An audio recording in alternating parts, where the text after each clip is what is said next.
Okay, so we're going to talk about some AI nodes. And when we're using AI nodes within N8N, what we have to do is connect to basically which AI model do we want to talk to. And that's usually going to be referred to, as you can see right up here, as a chat model. So we're going to start this workflow just to show you guys what's going on here. Anyways, I'm going to use a trigger, a manual trigger, meaning that if we hit test workflow, the workflow is going to run. And so I'm going to add another node. And what we see here is AI nodes. We're going to cover what these are, but we've got AI agent, we've got an OpenAI, we've got a chain, information extractor, we've got all this other stuff.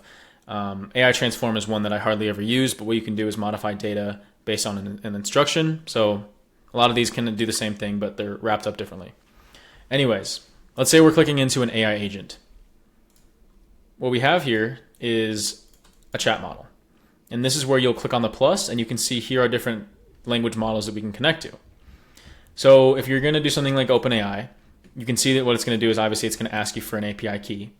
And this is different than just using ChatGPT. So if you have ChatGPT on the plus plan for $20 a month, that's different than using this, because this is OpenAI's API.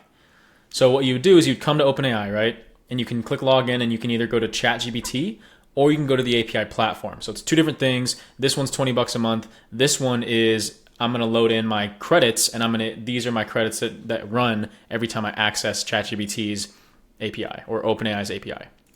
So there's that, right?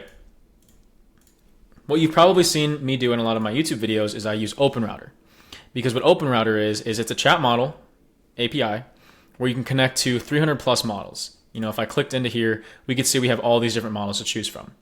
And so if you come to OpenRouter and you make an account, you'd come in the top right, you would click on credits, you load some credits in here, but you click on keys, and now you can see like your API key. So you would create a key, it would give you this little value. Actually, let's just do it right here. So this is the course demo. You create a key, it's going to give you this secret value, which you will click copy, come back into N8N, you're going to create a new credential, you would paste that key right in here, and you hit save. And now you are connected to OpenRouter. And this gives us the ability to choose from all these different models that we want to use, as you can see. So I just want to use 4.1 mini, that works. And now, if I was to, let me just grab a chat trigger so I can actually talk to our agent. If I was to connect this chat trigger to the agent and I say, hello, it's going to respond using OpenAI's GPT 4.1 mini model. So that's why it responded to us with, hello, how can I assist you today?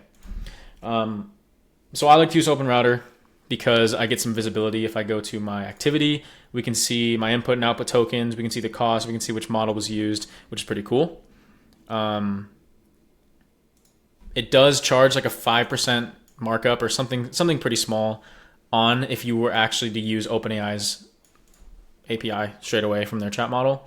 But I just got in the habit of using this because then I can really easy switch out different models and test out different prompts with different models, stuff like that.